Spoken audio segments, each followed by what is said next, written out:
kind of cool. It is. It makes me think of something that's a cross between Stargate and NASA. Yeah, it totally does look like a kind of a space insignia that somebody would have come up with in the 80s. Yeah. You know? Or, ripped off from an Air Force group or something like that. I mean, it's hard to say, but like I said, Teeter, he made a lot of predictions that don't appear to have come true. Mm-hmm. And there were some great ones. He's got one left, which is that in this year, 2015, World War III is going to break out, which I'm really hoping doesn't happen. It's always possible. Yeah, I hope it doesn't happen too. Although actually, when you look at it, the world is kind of going up in flames these days. Well, I just want to call out a handful that he gave note of. Mm-hmm.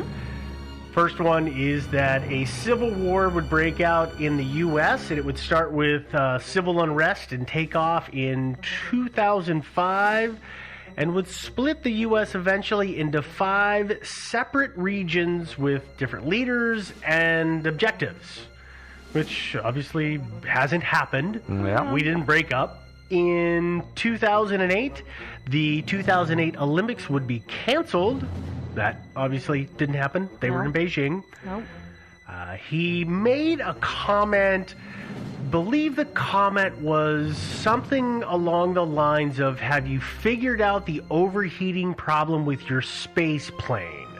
Space plane. He called it a space plane, which people have said was a reference to the space shuttle. Mm-hmm. Well, if you know your history, Columbia Space Shuttle disaster of 2003 was caused because a piece of insulating foam on the which rocket is it? It was the main rocket that lifts it off from the Earth. The booster rocket, I think, is which one it was. Chunk of foam came off, hit the tip of the wing, caused a hole, which, when the shuttle re-entered the atmosphere, began to disintegrate because of the friction and the heat and the pressure, which of course then caused the whole thing to disintegrate and kill everybody on board. But I'm not willing to say that that's an overheating issue. That's true. That's an issue. That's more like overheating and bursting in the flames and exploding. No, it's not. It's an issue of faulty equipment. It's just not secured right. Yeah, well, and they obviously fix this for all future missions, but people have pointed to that as well. Look, he was right. We've got another one where he said China would put a man into orbit, which was an easy one. That's an easy one. It's just a matter of time. They did it in 2003. This one that didn't come through was that CERN would discover time travel in the year 2001. You don't know that. And as far as you we don't know that. it hasn't happened. You don't know? Well, no, you're right. I don't. They're not going to go telling telling anybody us. about it. Why would they? Oh my God! Can you imagine? Well, think about this. If you want to keep the existence of time travel under wraps, and some guy goes out and blabs, you just get in the time machine, go back to the day before he blabs, and kill him. Yeah, exactly. It's easy. We'd never know. Oh wow, he slipped on a banana. His brakes failed. Or better still, you go back to a day before whoever briefed this guy on the time travel thing, and just whisper to somebody, "Hey, don't tell him. He's a blabbermouth." That solves that problem. You don't even need to kill anybody. Yeah, that's a much nicer way to go about it. Wow, Joe going the moral route. No, I don't usually do that. No, you better not do it anymore. The one thing that he did say, and he did really well, as we talked about, we a little was bit alluded to that. He talked about the fact that there was the multiple timeline theory is real, and that is why some of the things that he saw weren't the same at the time as what he knew should have been happening in 2000. And just if you haven't seen a sci-fi show that talks about alternate reality or how time can quote unquote split into different realities, here's a very simplified version. You've got a coin in your hand and you flip it and it lands on heads, and your timeline continues on as you know it. But in an alternate one, the timeline jogs off and it splits off from itself, and from there you know that it's landed from tail. So now there's two. That's a very, very basic version. That about sums it up, though. And what it means is since that things are happening, following one direction or the other all the time, millions of times, every second around the world, which means we've got a lot of universes out there. Well, there's the quantum physics theory, right? Is that like all possibilities are happening at all time until your brain focuses on one and decides to see that one. Right. Mm-hmm. You can watch. Oh God, what's the movie? What the bleep do we know? Did you guys ever see that? Oh yeah. It's like a pretty metaphysical telling of quantum physics, but also super accessible if you're interested.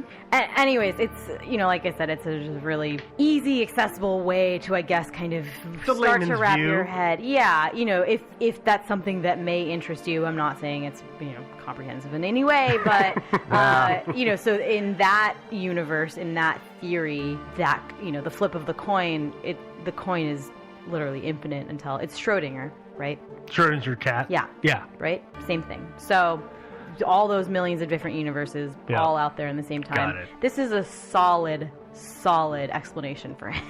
Yeah. The thing about this, the implication of the multiverse thing is that so many new universes are being created every second by all the different changes that go on. It means that sooner or later we're going to run out of RAM. This is going to get real metaphysical. That's when time is going to end. Real quick, but there's a lot of stuff out there about time is just how your brain experiences your life. It's not actually linear. Mm-hmm. Therefore, we won't run out of time because everything that could have ever possibly happened is happening all at once. Yeah, that's true. No, there is that theory, and there's a time travel theory from that. Is that you can, because everything is happening all at the same time. Mm-hmm. Time is just an illusion that helps us keep track of things and make sense of things. Yep. That means that all you need to do is jump over to a multiverse to travel to a different point in time. Mm-hmm. And that's what Teeter did. Yeah. And so essentially all you need to do is invent a teleportation device. Right. And we're already working on teleportation right here on planet Earth. We actually, so it could happen. So maybe he did. Maybe he did. The one thing that I didn't grasp a lot of what you guys just talked about. Fair. But the one thing that I really liked was the way that this applied, and he explained also. Everybody, I'm hoping, has heard of the grandfather paradox. Futurama addresses it pretty solidly. Yep. Yeah. So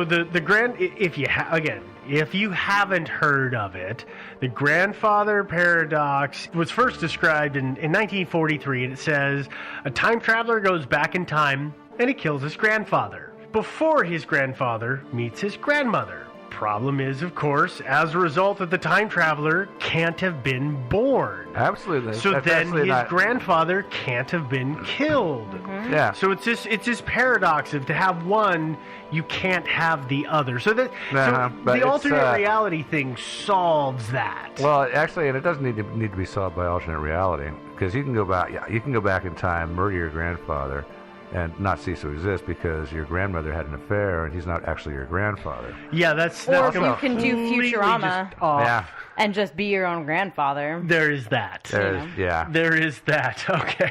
But essentially, he's from a different timeline. So that's why everything's not going to work. He predicts. You could also argue that because he's back here, shooting his mouth off and saying stuff he probably shouldn't be saying. He's screwing up the timeline. He's screwing up the timeline. And I don't know that he wasn't wanting to do that. But let's get into some of there's really kind of like the other ones, really just two theories about this whole thing. Yep. Of course, A is that he really was a time traveler. Yep.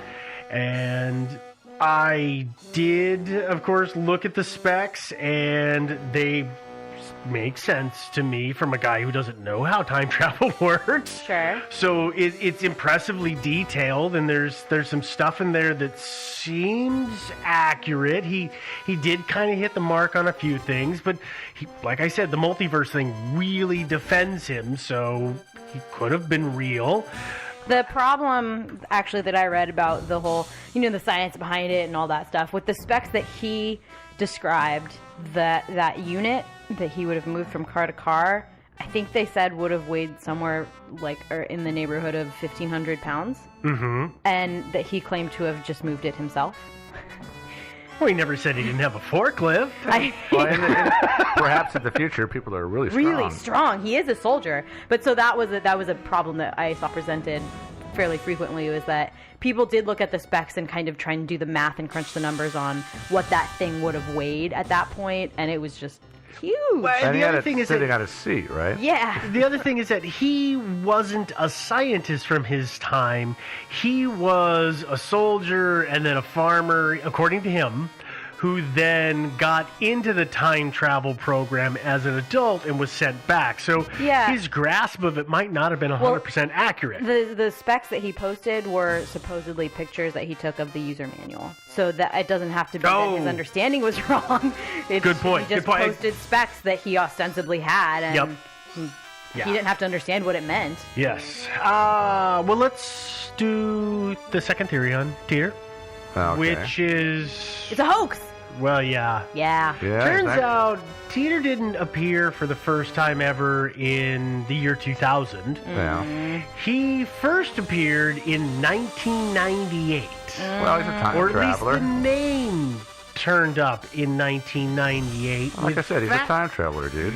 With He can turn faxes, up all kinds of places. with faxes that were sent to Art Bell. At least the first one, I believe, was on the 29th of July, 1998, and it claimed to be from someone who is a time traveler from the year 2034. Wait. Note the year difference. Yeah. He said. Ooh, okay. 2 years difference, 2036 to Maybe he was 2034. just confused from the process of time traveling. Could be. He forgot what year He wasn't came from. completely materialized. Well, I don't know. We couldn't maybe- figure out how this fax machine thing. It was from the year 2034. Maybe that was the first time, or the second time that he went back. I don't know, but the person who sent the fax made many similar claims about the future, but instead of talking about the year 2038 issue, the Unix issue, was making all kinds of claims about the Y2K issue that everybody was worried about at the time. That's a problem if you're going to go public in 2000. Yes. There is a TV show called Voyager. It's an Italian TV show. Oh, And they investigated this. bellissimo. In 2008, they got a hold of a private detective named Mike Lynch, who found that there was no registry traces, present or past, of a John Teeter or Teeter family. That's okay. He's from a different universe. But the thing is, Teeter said that he was from Florida, and nobody in that area that he looked for, that family name wasn't registered.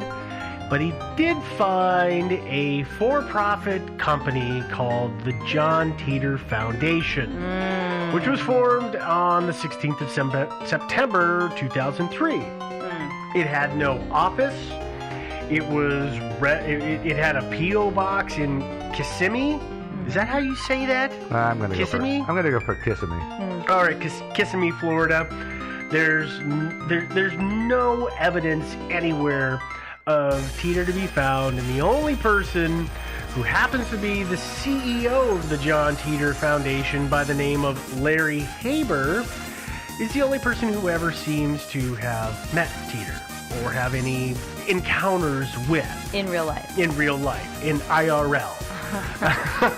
Scary. I was about to make the same joke. Yeah, the private detective he came to the conclusion that likely Teeter was a guy by the name of John Rick Haber, who was the lawyer's brother. He was a computer scientist. He would have known about some of the things with the IBM 5100 and the Unix 2038 issue.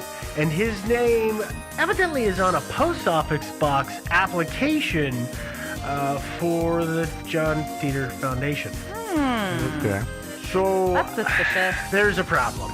So while I love the multiverse idea and that makes so much of this plausible, that private investigator, for me at least, kind of put the cap on this. Well, I think the reason that it's important for us to do these stories, and specifically for us as the skeptics, I guess, to do these stories, is that I think that at least one of us, but maybe all three of us, believe in time travel and believe that the multiverse theory is at I least travel in time every plausible. day. Yeah, it's We all do. what you just do as an existence human being. But that's the sort of thing. It's the same thing with those really bogus claims of aliens. Is it's really important to take head on the issues of time travel when somebody is just clearly just lying about it, when it just debases any kind of real claims that may or may not come up. True. Yeah, I'm very skeptical about time travel. So, but you never know. Things that we thought were impossible 100 years ago, they're happening now, so who the hell knows? Yeah, we have little devices in our phone that let us talk to people halfway across the world. That 100 years ago didn't even exist. And you couldn't even conceive. It wasn't even conceivable, yeah. No, it really wasn't conceivable. So, I have conversations with my 97-year-old grandmother fairly frequently where, we talk about the podcast sometimes, and it's like, okay, where do we start? All right, the radio. It's kind of like that. Works. But it's the internet. Do you know the internet? No? Okay. All right. Let's just. So we put it on tape. And then we mail it to everybody. Yeah. That's how we do it. It's true. Who knows? So who knows? Yeah, we'll find out someday. I'll live to 2038 easily. You guys probably will. I'm guessing I probably will. I would imagine. So we'll find out. Unless you get hit by a bus or a cab. Yeah, unless nuclear war breaks out this year. This year. We'll that find seems out. like a pretty big one. Big trouble. And we'll be poking our heads out the rubble and going, hey, Tina was right. Time travel does exist. Oh my God. So I guess if you really want time travel to be a reality, then you got to be hoping for nuclear war this year. Yeah, I guess. Or it's a different universe. It doesn't really matter. Multiverse. Different multiverse. Yeah. Anyways. The other thing about, you would think if time travel existed in the future and they were sending people back to do things, to retrieve things or for whatever on special missions, you would think that they would have brief them and say, hey, by the way, don't change the future. Don't say anything. Don't say anything. Don't tell. Don't you think? Yeah, that would be the basic. Well, that's if time is truly linear. If it's a multiverse scenario, then who cares? Doesn't matter as long as you come back to the right one. Yeah, it doesn't matter. But you can screw up other timelines. But it doesn't matter. It's not your timeline. It's not your parabox. Yeah, exactly. I guess with that, we're gonna wrap it up. Yep. It's been an awesome adventure. Through time and space. I still don't see why you needed an IBM 5100 computer. Listen, just go Google it. I'm sure it'll become very apparent. This episode, along with some of our research, is on the website, thinkingsidewayspodcast.com. You can leave us a comment there. You can also do some awesome stuff on that sidebar there. We've got t-shirts and phone cases. I just got my phone case. So if you live in Portland, you might be able to find me now, which is weird. We got stuff on there. I still need to buy some. I still need to get my shirt. Yeah. Me too. Thank you to everybody who's bought a shirt, though. Yeah, for real. And also, thank you to everybody who's donated. A few standout donors are, Kathleen and Clarissa and Becca and Wendy have all donated recently, I think. Hey, guys. The chicks are showing you up. Come on. I knew Joe was going to do that. Yeah. Also on our website, you can find this new thing that we have, which is transcripts. And those are all being transcribed by a woman by the name of Allison, who Allison has done awesome. All the ones that are on the site right now as of the recording of this episode. Yeah, she's great. So if you want to read it or anything like that, the transcripts are right there. We can be a little hard to understand sometimes, particularly in our old episodes. So that's a good resource there. We need to give her something. No, really. We'll have to give her a t-shirt, I think. Yeah. We'll see if she wants a t-shirt. Yeah. So anyway, Allison, thanks a million. You're great. Absolutely. You're awesome. Thank you. Yeah, so you might be listening to us on the website, but probably not. You're probably listening to us on iTunes. That's where everybody's listening to us. If you are listening to us on iTunes, leave us a comment and a rating. That's how other people find us. Even if it's a bad rating and you hate that Steve elongates his words, that's fine. Leave us a rating. We like to hear what you guys have to say. We kind of prefer nice ratings. Of course, we prefer them, but do whatever you want. It's a free country. I hope your country is free too. You could also stream us on just a crazy amount of different hosting sites. I'm not even going to say any of them. Every one of them. Say that. All of them. In the multiverse. Yeah, all of the multiverse ones. You can find us on Facebook. Find us, friend us, like us. On Facebook, we've got the group and the page, so do both of those. You can find us on Twitter, Thinkin' Sideways. been maybe a little dormant recently, but just okay, it's cool. Yeah, Fine, we just don't- calm down. we don't- None of us are busy ever. It's yeah, fine. we don't tweet enough as we should. And you can always send us an email if you have feedback, if you want to correct our science on any of these, because I'm sure that there's some really messed up science that we talked about. If you are an expert on the IBM 5100, we would love to hear from That'd you. be great. Yeah. There's lots of other stuff that we'd love to hear from you about. If you've got suggestions, stop sending us weird murder suggestions.